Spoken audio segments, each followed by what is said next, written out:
الله وی ما سره د جنگ اعلان دی زما محترم.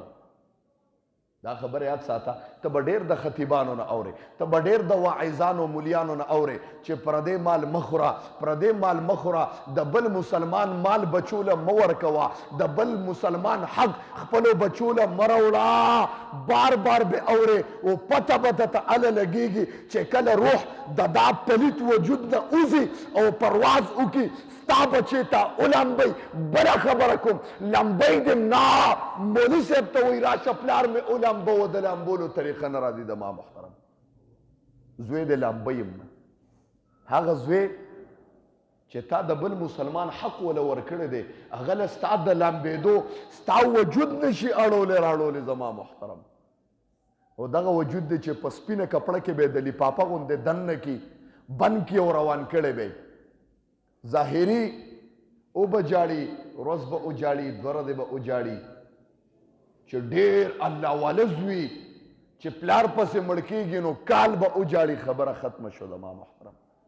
ستا بچې دنیا کې فلزاتو دی، هغه مال چې تا په سود باندې ګټلی دی، هغه مال چې د بل مسلمان حق دی والی دی، هغه مال چې تا حرام پیدا کړی دی، دې بچو دپاره آخرت ته برباد که. ته خو کنده کې پروت وایا وایا وایا اوس جواب راکړه زما محترمو. بیا به څه کې بچې خو تا نشي خلاصولی، بس هغه ته ستا پته نه لګېږي چې زما پلار په کم حال کې دی، عذاب پې چلیږي که د جنت په باغچو کې دی زما محترم.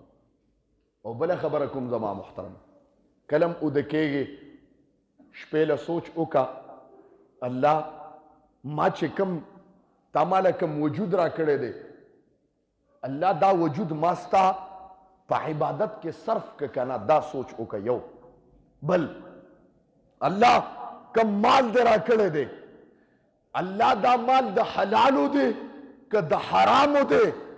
الله د دې مال په وجه به د قیامت پرز تا ته زما پیشي کېږي، په قبر کې به زما پیشي کېږي، نو الله زه به تا ته مخ کاره کولی شم که نه؟ دې ته سوچ وکړه شپې له سمله، شپې له سمله. او دریم زما محترمو، الله بچې مې پیدا که تا زما د وجود او د نطفې نه بل جسد او جسم پیدا کو.